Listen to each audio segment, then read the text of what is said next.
Hello, everyone. Happy May 13th. On this day, back in 1940, Winston Churchill said, "I have nothing to offer but blood, toil, tears, and sweat." These were Winston Churchill's memorable words to his fellow countrymen as he took power as Great Britain's new Prime Minister. It probably was one of the darkest moments in Great Britain's long history.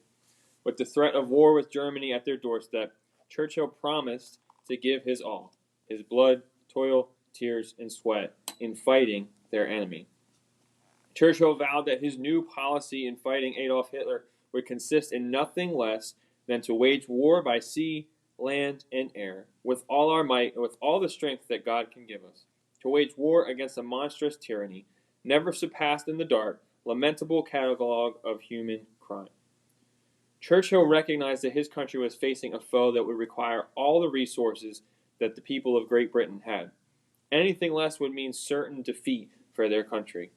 Within weeks of this speech, Churchill placed all people, their services, and their property into the hands of the government to use for the war effort.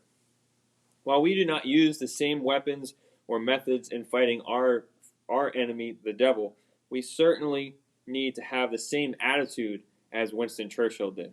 We are in an all-out daily struggle against Satan that will continue until Jesus returns. But we are not without resources to fight that battle. 2 Corinthians 10:3-4 in the New Living Translation says, "We are human, but we do not wage war as humans do. We use God's mighty weapons, not worldly weapons, to knock down the strongholds of human reasoning and to destroy false arguments." The weapons that we have in Christ, some of them are prayer, faith, hope, love, His Word, and His Spirit.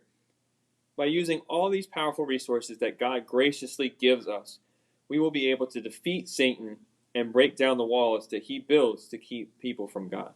We are in a fight for our lives, a fight for our eternity. And too many times as Christians, we can become complacent in that and maybe just, take some days off or take some time off and feel like, I'm just not up to fighting the battle today. I'm just going to take a little vacation. As a soldier in Great Britain, there was no option for that. This was a daily thing. If you were out there on the front lines, you were out there on the front lines. You couldn't just decide, today I'm just not going to go. I'm just not going to do it.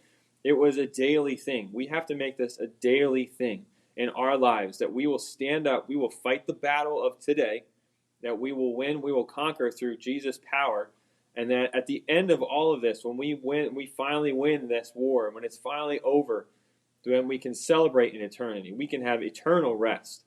So I hope that God will give you the strength that you need to get through this day, to fight this battle the way that He has designed you to fight it, with prayer, with hope, with love, with peace, with His Word, and with His Spirit.